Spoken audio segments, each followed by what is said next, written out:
What's up para property hunter di Surabaya di Indonesia? Welcome back to our channel.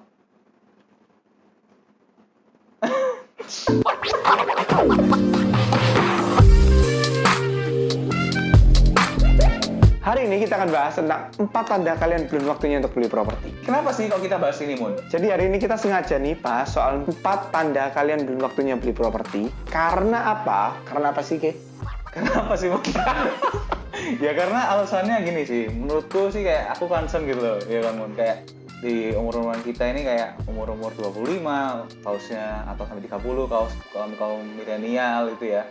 Kita ini ketika kita bertemu, kita bersosialisasi itu kita jarang banget bicara ini soal properti, terutama investasi di bidang properti, entah itu mau beli rumah atau apa, ya kan? Itu kayak suatu hal yang tabu, kayak kita beli rumahnya diam-diam aja deh, atau kayak kita ada info menarik properti kita diam-diam aja deh, kita telan sendiri, kita cari info sendiri diam-diam misalnya. Bahkan banyak orang tuh karena sungkan. Banyak orang di luar sana, terutama kaum milenial, itu aku lihat sedih banget sih. Mereka ini kayak belum siap untuk beli properti karena hal-hal ini.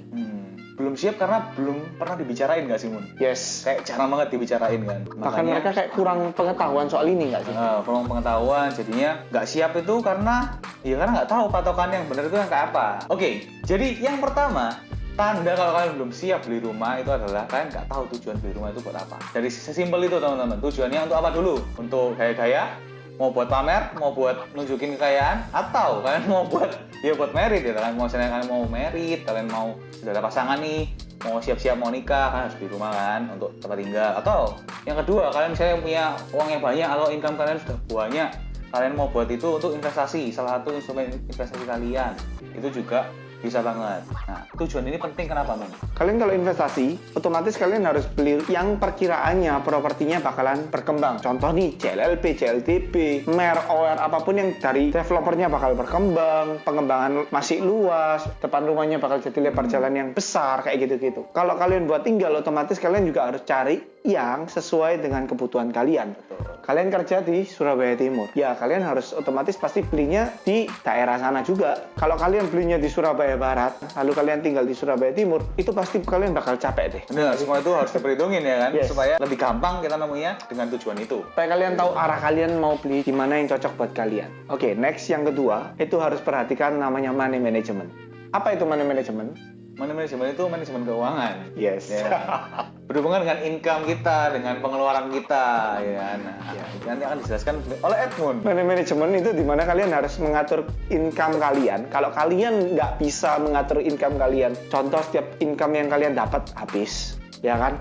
Income kalian dapat, mentang-mentang gaji kalian naik, kalian beli mobil langsung, atau apapun, kalian nggak bisa nih nabung, jangan harap kalian untuk beli properti. Karena untuk kalian beli properti, kalian harus minimal itu 30% pendapatan kalian, itu baru untuk cicilan aja doang. ya, cicilan Yes. doang ya. Oke. Dan kalian juga harus perhatikan, contoh nih kalau kalian di bank, itu selain 30% pendapatan, kalian juga bakal dilihat nih, pengeluaran kalian itu seberapa borosnya, itu juga dilihat loh. Jadi kalian harus benar-benar perhatikan money management kalian.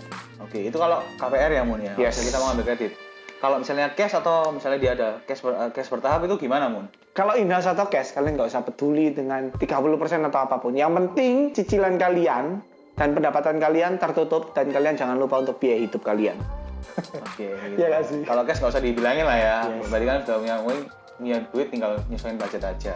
Yang ketiga, Mage, Yang ketiga kan harus punya tabungan. Nah, tabungan ini untuk apa sih, Edmund? Tabungan ini kita pakai untuk biaya-biaya di luar harga rumah. Biaya-biaya di luar harga rumah itu ada apa aja sih? Ada pajak ya kan? Pajak BPNTB, pajak notaris, ada notaris juga, biaya notaris, ada juga biaya KPR yang mencakup biaya asuransi dan lain-lain. Nah, besarnya itu seberapa?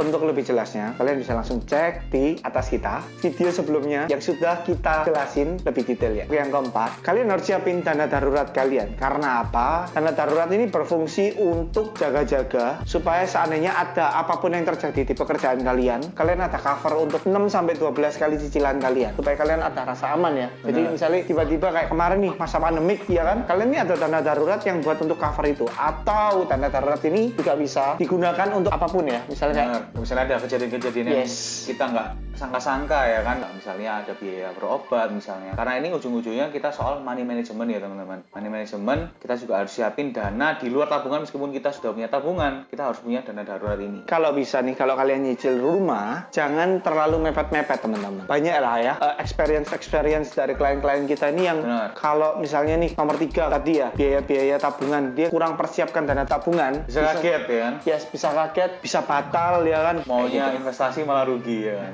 Makanya itu, jadi harus dihitung benar-benar dulu dari 4 ini ya Mun, yang kita rangkum, yang pastinya ini sangat berguna buat kalian. Karena kalau misalnya kalian dari 4 ini kalian belum dapat semuanya, kalian belum memenuhi kriteria ini, ya bisa dipertimbangkan untuk menunda beli properti. Harus memperbaiki keuangan kalian, Iya, harus perbaiki dulu memperbaiki keuangan dulu. habit kalian. Selain 4 itu kita akan kasih nih bonus buat kalian semua yang benar-benar sesuai experience kita untuk beli rumah. Mungkin Maki nih bisa cerita nih, terutama kan Maki ini kan udah nyicil properti, cuma Maki kan nggak dapat pendapatan pasti nih, ya kan? Gimana nih tips-tipsnya Oke, jadi untuk tipsnya mengatur money management? sesuai yang aku alamin, dan tiap orang pasti punya kondisi yang berbeda-beda. Jadi sesuaikan dengan kondisi kalian, karena tiap orang pasti berbeda-beda ya kan. Kalau menurut aku yang aku alamin selama ini, ketika kita sudah punya menyicil KPR, ambil rumah ya, itu pasti manajemen itu yang paling harus diketatin ya, harus disiplin teman-teman. Terutama dalam bicara soal lifestyle nih. Kadang-kadang milenial ini kan kita ya, anak-anak muda ya, sukanya itu senang-senang diajak pergi-pergi gitu kan ya. Kita harus bisa mulai membatasi. Kita harus kasih alokasi dana yang cukup supaya nggak kebablasan gitu ya. Nanti udah waktunya mau ajukan KPR, atau mungkin nanti ada, yaitu misalnya ada punya tabungan, punya dana darurat, jangan sampai itu dipakai untuk senang-senang ya teman-teman. Tunda dulu kesenangannya, itu sih mungkin ya. Ya boleh lah senang-senang dikit-dikit lah, cuman jangan sampai fokusnya di situ. Fokus dulu kita hari ini, grinding dulu, kita simpen baik-baik sampai kita dapat properti. Terus yang mungkin yang kedua juga, mulai cari income tambahan ya Mon ya. Yes. Income tambahan itu penting sekarang, apalagi sekarang kan banyak nih side hustle ya, entah apapun, tambah kreatif nih orang sekarang, zaman sekarang semenjak pandemi terutama juga, orang yang dulunya mungkin nggak masak atau misalnya jualan ini, jualan apa, kalian juga boleh praktekkan itu. Nggak mesti kalian punya satu penghasilan aja, tapi penghasilan yang lain, kalian mau punya usaha lain, itu aku rekomendasi Setuju banget. pasti nggak akan gampang, pasti kalian akan time consuming juga, pasti juga energi consuming juga, tapi kalau kalian jalani pasti worth it guys. Yes. Pasti worth it. Jadi mumpung kalian masih juga di usia-usia yang produktif banget nih, masih banyak energi ya kan, digunakan sebaik mungkin, waktu juga dipergunakan sebaik mungkin, supaya itu tujuannya apa sih, untuk nanti di masa tua kalian sudah punya investasi, punya aset, nggak kepikiran lagi gitu sih Mon. Dan mungkin Edmund mau kasih tambah lagi nih sebelum kita tutup. Terima kasih buat Enggak lah. Bro Maki ya kan, dia sudah kayak motivator tadi buat nyemangatin kalian. Semangat guys. So kalau dari aku tetap money management is number one bro. Apapun kalau kalian mau spend money, contoh kalian mau beli handphone, iPhone 12, mari gini iPhone 13 keluar, no problem. Selama kalian bisa menghasilkan duit dari handphone itu. Benar. Kalian influencer, no problem. Kalian tiktokers atau apapun yang menghasilkan duit, no problem. Cuma kalau kalian cuma beli hanya untuk pride, hanya untuk ingin orang-orang lain kelihatan Buat kalian, pamer. yes, buat kalian kelihatan kaya, say no bro. Oke, sekedar itu aja. Thank you banget buat semua. Jangan lupa like, comment, and subscribe. Bila Yes. menurut kalian ini berarti buat kalian. Berguna tentunya Yes. juga. Nyalakan loncengnya juga supaya kalian terus terupdate dengan video-video terbaru kita. Jangan lupa juga buat kalian yang ingin tanya-tanya soal properti bisa langsung komen di bawah. Jangan lupa Maki. Iya. Komen di bawah. Komen, tanya, kalian bisa klik juga link di description kita, ada sosial media kita, Instagram, TikTok, Telegram. Kalau misalnya kalian mau diskusi, boleh banget, kita open banget. Oke, thank you untuk hari ini. Jangan lupa untuk kalian selalu nonton di episode-episode kita berikutnya. And see ya. Hari ini kita akan bahas, seru nih hari ini. Hari ini kita akan bahas tentang kira-kira 4 transaksi. Kenapa kita hari ini bahas ini, Mun? Nah. Nah.